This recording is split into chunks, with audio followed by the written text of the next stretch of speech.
wonder if they get some of their funding from the government. Yeah, I wouldn't doubt it for a minute. And this is in reference to, here I thought for a bit. I suppose they got maybe a couple reasonable contributors, but I actually thought that some of the alternative media outlets in Canada that have been propping up on the internet and social media were going to try better to counteract the narrative from the established media. But I see now they're just getting closer and closer to the point where they'll just align and be completely in tune with the establishment media in this country. And this, once again, politics. Yeah, what a bunch of cowards the lot of you are. Really? I mean, I'm sure there might be a few in there that have a little bit of courage, but pff, come on. And listen to this. Listen to this, Canada. What's the headline of this one? Why Don Martin booked Ann Coulter and why that was a bad idea. So Don Martin, the CTV fucking propagandist piece of shit, right? But at least he's someone that obviously has a lot more courage and character than the rest of these dipshits, because he was actually willing to step out the allotted or the allowable bounds that government propaganda, the narratives that they put forth, right? Let me read on. And this is from Paul Adams. Fucking pussy, Paul Adams. I love calling you people out. And I'll call you because, yeah, when you display those kind of characteristics, listen, Ann Coulter seems to have more strength, character, and conviction than... Think about this. When I read this, I want you to realize this is a conservative woman. And she's quite frail look. Like, well, I mean, not frail, but, you know, she's thin. She's not masculine of any shape. But she is... And if you ever see her and the courage and conviction that she carries with her, and I don't agree with everything she says, obviously, but she is totally willing to stand behind what she believes in, and she don't kowtow to fucking anybody. Contrary to listen to the rhetoric from someone, listen to the contrast from someone like Ann Coulter, and go look up her videos if you want, and Paul Adams, who's supposed to be a man, right? Paul's supposed to be a man, supposed to be. Okay, here we go. When CTV's Don Martin interviewed the right-wing American racist, provocateur, and Trump whisperer Ann Coulter on his political talk show, was he playing by the rules? What a fucking question. And listen to the way it's already being painted, right? She's a racist, provocateur, and Trump whisperer. Like, I mean, how many fucking derogatory fucking... Anyways, let me continue on. That might seem like a strange question. Yes, it is. Very fucking strange. Journalists are not like lawyers, doctors, accountants, and chiropodists, or whatever the fuck that's supposed to mean. People who work under professional bodies laying down strict codes of practice. Lay off the thesaurus a little bit in the dictionary just to fucking make yourself see. That's the thing, these fuckers, they try to see. That's what I've seen that so many times. What they lack in the real world and the real intellect and the real dialogue, and they make up for with trying to find some fucking word as, oh, look, I'm smart this way. And I've even said in prior videos, when I was much less ignorant, I used more of these kinds of words to try to compensate, right? I'll even admit that myself. But now that I'm much wiser, yeah, when you're, you don't have to play these games. I can speak in layman's terms because I know how to correlate and conjugate the difference. But compensating. Journalists cherish their very broad latitude enshrined in the First Amendment of the U.S. Constitution more than 2 centuries ago in Section 2 of Canada's Charter of Rights in 1982. A few news organizations like the CBC and the New York Times publish elaborate codes of conduct to which their journalists are meant to adhere. But most journalists fashion their own ways of working biased on cultural norms picked up in the journalism school, public debate, and chats in newsrooms. Rules like the one saying you need a second source for information preferred anonymously are really just widely shared norms. If a journalist breaks a rule of this kind, the only consequence is criticism, often muted or muttered from colleagues and competitors. Occasionally there is some public controversy. No doubt Martin's decision was debated at CTV before he booked Coulter, and he was criticized on social media and by columnists after the fact. But the discussion has been hobbled by the fact that the journalistic practices surrounding the issue are not well understood even by journalists themselves. What's worse, everything has been scrambled in the age of Trump. What I want to do here is clarify the rules as they generally have been practiced and explain how Martin broke them and why I think that was a mistake. What a fucking, like I say, listen to this. You got to listen. The first thing to understand is that the media outlets in democratic societies take it on themselves to police the boundaries of acceptable political speech. Many journalists will rebel at this claim because they like to think of themselves as rigorous about facts but neutral as to opinion. But it is easy enough to see journalists doing this boundary patrol if you look at the way they work. I don't want to read the whole article, and if you do that stuff, they might try to play some fucking game with all this shit. But anyways, so let me go down so I don't get caught up in any of that bullshit. Oh, here we go. You hear it said in newsrooms all the time. We don't want to give these people a platform. This is a journalist's way of saying that journalistic norms should support democratic norms, right? This is all about fucking this piece of shit trying to use political doublespeak to say is, and we know this, the people that, well, not everyone, but people like myself that are in tune and understand all this political bullshit, right? All this propaganda, we understand, yes. When you see these debates on whether it's CTV, CBC, and you have these panelists, right? Oh, they're all arguing back and forth. Sometimes they'll even get all mad at each other and seem like, oh, and it seems like such a lively debate and people that are standing up for freedom. But in reality, they're still function inside the realm of the state. So the central premise has to be they're all believing. So think about it. I love using this as an example. So think about if people all were considered Christians and believed in God, like from the Bible, right? But if you had a Protestant, a Presbyterian, a Catholic, a Baptist, and even just those four, right? And they're all sitting around a table. They're going to have, and if you have any religious people in your family, you know they will actually sit there and have conflicting views and ideologies and preferences and how they interpret the Bible. But the one thing that they all agree upon is the Bible is the basis for everything they understand and everything they read from, and where their philosophy, where their ideas, where their opinions come from. No different than the people that are zealots and religious dogmatists that have their belief in the state instead of God. The state has replaced God in this modern world.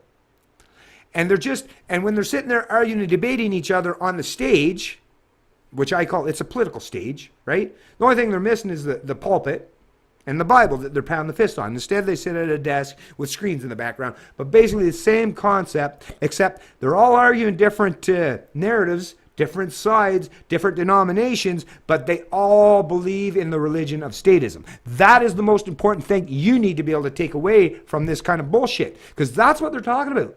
You can't allow people, that's why you don't hear libertarians. Have you ever heard a libertarian, like an actual libertarian that doesn't believe in the state on any establishment media? You've never seen it, and that's for a reason. And this article is actually alluding to that very thing. These idiots are so stupid and they're so desperate now, and they're grasping at the last bits of reins and of their power, right? Because they know they're losing the narrative. They know they're losing the minds of the masses, but they're desperate to cling to hold on to that power. And this kind of article right here is just showing how desperate they are.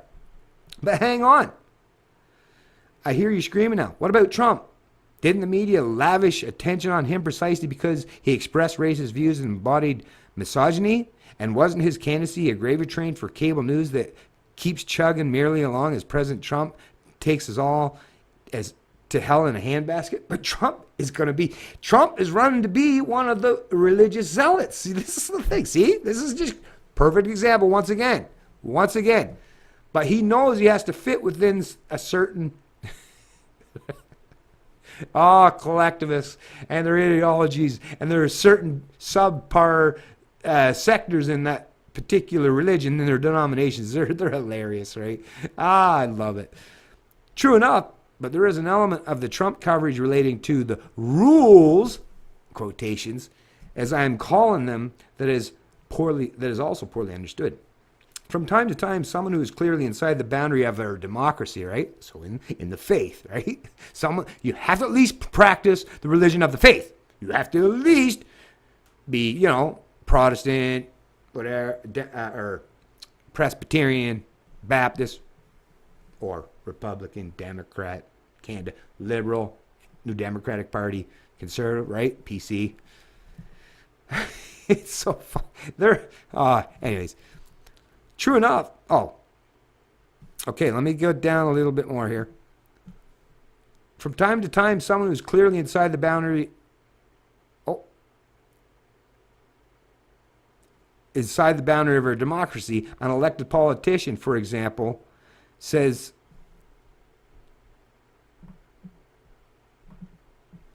okay, from time to time, someone who is clearly inside the boundary of our democracy, an elected politician, for example, says or does something that has been relegated outside the fence, right? Like I said, it's got to stick within that narrow frame of political dialogue. Don't step outside that political, fence, that frame, that dialogue. That's what they're saying. I love it. And they're trying to use political speak so that because they think the laymen are, and a lot of people are too stupid to understand what they're saying.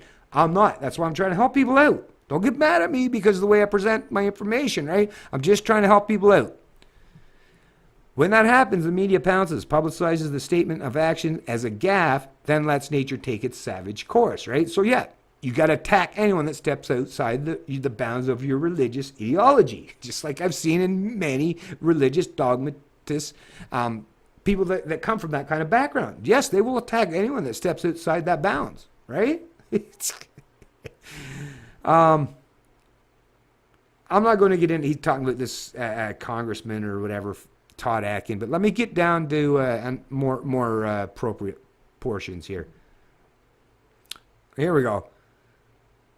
Trump has done more than astonish the media with his success, despite his thinly disguised racism, open misogyny, coarse language, and contempt for the rule of law. He has made a complete mess of the boundary between acceptable and unacceptable discourse in the media. So once again, it's all about limiting speech. Really, that's what the establishment is about, is they want to maintain their dominance, their control over your mind. And when somebody on the big stage, right, when somebody walks up to the pulpit and starts talking about maybe God doesn't exist, or maybe, there's a new, Trump I don't even think is trying to say that God doesn't exist because he now wants to represent God, right? The mystical concept of the deity of government.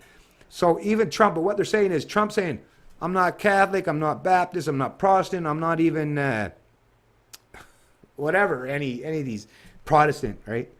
Presbyterian. He's saying, I come from a totally different sect, a totally different denomination. And what they're saying is, no, we can't have that. That's outside the acceptable realm of what the religion represents. Don't step outside that realm. That's what they're saying, right? So the freedom of religion or freedom of speech and all, like I say, it's not even truly existent. Only if you function within inside the confines of that particular religion. Here we go.